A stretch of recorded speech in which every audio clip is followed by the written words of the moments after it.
Hai semua, Assalamualaikum warahmatullahi wabarakatuh.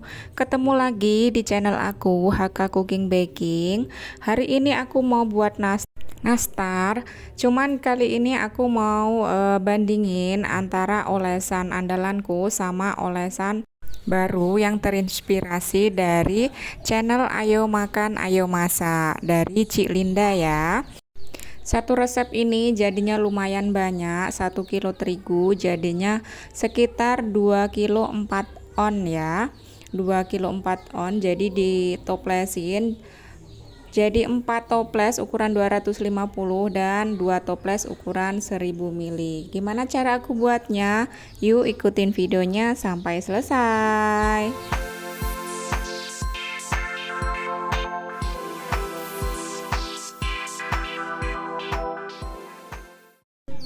Pertama, untuk terigunya ini akan aku kukus dulu ya teman-teman. Ini aku menggunakan 1 kilo terigu ya.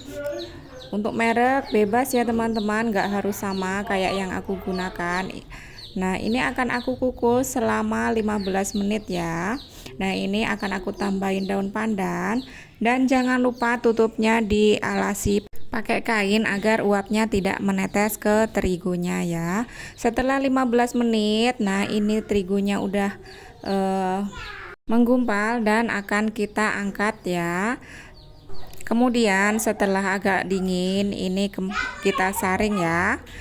Kita saring supaya tidak ada tepung yang bergerindil. Nah, seperti ini ya. Ini akan kita sisihkan terlebih dahulu.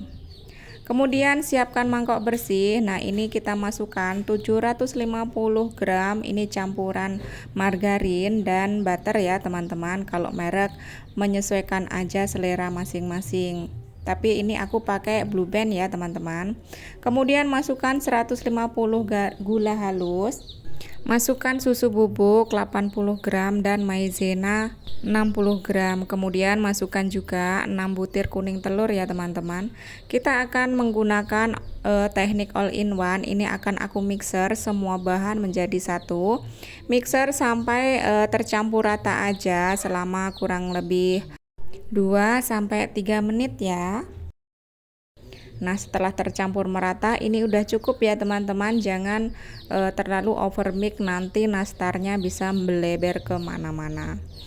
Kemudian aduk menggunakan spatula seperti ini untuk memastikan semua bahan tercampur merata ya. Kemudian ini akan aku pindahkan ke wadah yang lebih besar karena wadah yang awal terlalu kecil jika untuk mencampur terigu ya. Kemudian masukkan terigu, ini kita masukkan sedikit demi sedikit dulu ya. Kita aduk-aduk. Kemudian nanti kita akan masukkan terigunya.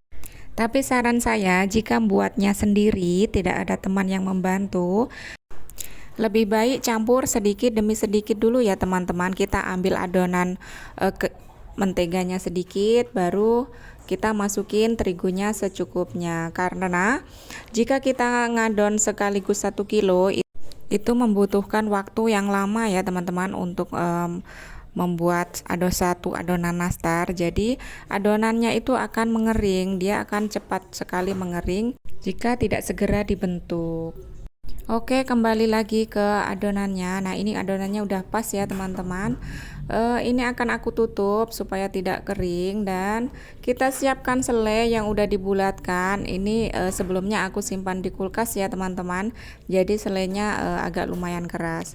Kemudian cetak dengan sendok ukur ini ukuran 5 ml atau kalau ditimbang sekitar 6-7 gram ya teman-teman. Nah, kita pipihkan seperti ini, lanjut kita isi pakai isian selai yang udah kita bulatkan. Nah, langsung kita tutup aja seperti ini dan kita bulatkan di tangan ya teman-teman. Nah, seperti ini sampai permukaannya halus ya.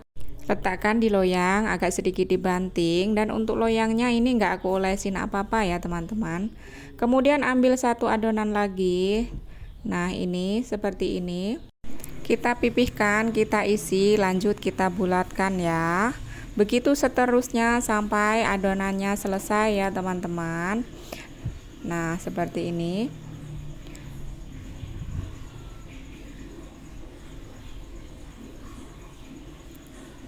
Nah, setelah semuanya selesai, ini akan aku panggang di suhu 150 api atas bawah selama 40 menit ya teman-teman, atau menyesuaikan dengan suhu oven masing-masing ya. Kalau menurutku ovenku ini termasuk enggak terlalu panas ya teman-teman, jadi menggunakan waktu yang cukup lama.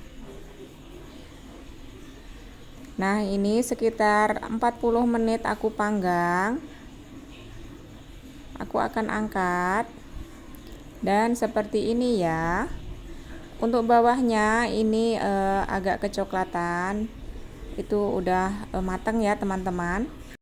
Lanjut untuk olesan yang pertama, ini aku pakai 3 butir telur, 3 sendok minyak sayur ya teman-teman, dan 3 sendok susu cair.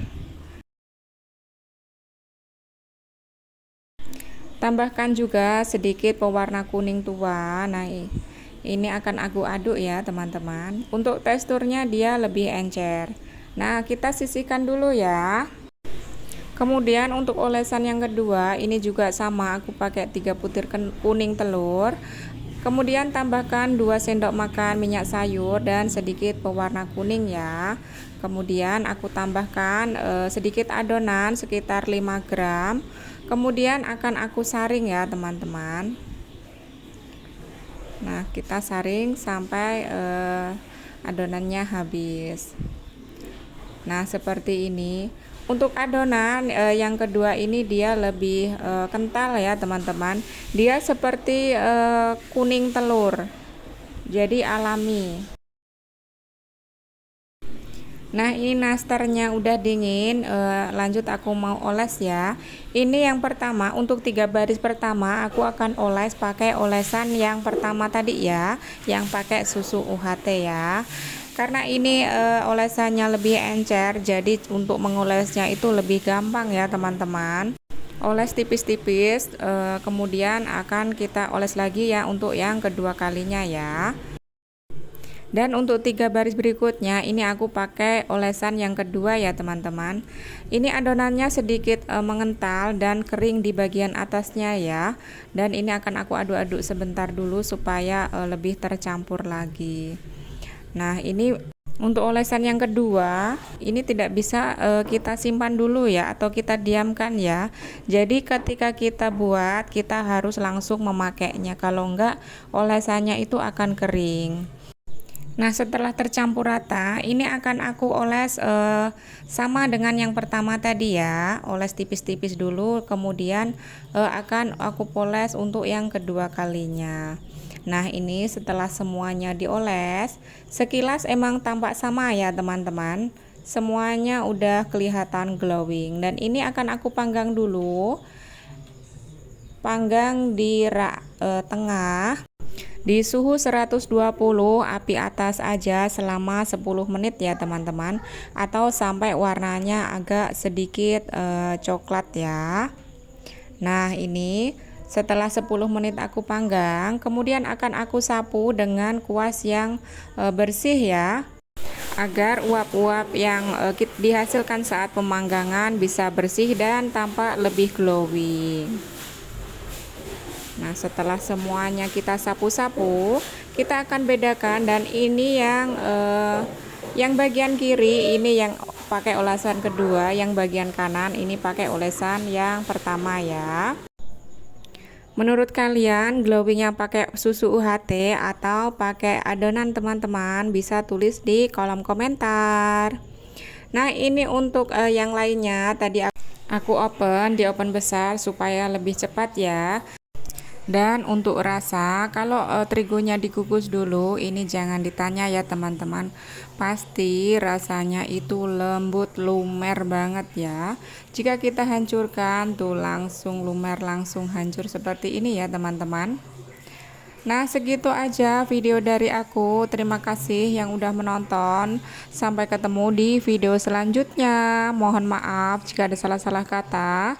Wassalamualaikum warahmatullahi wabarakatuh.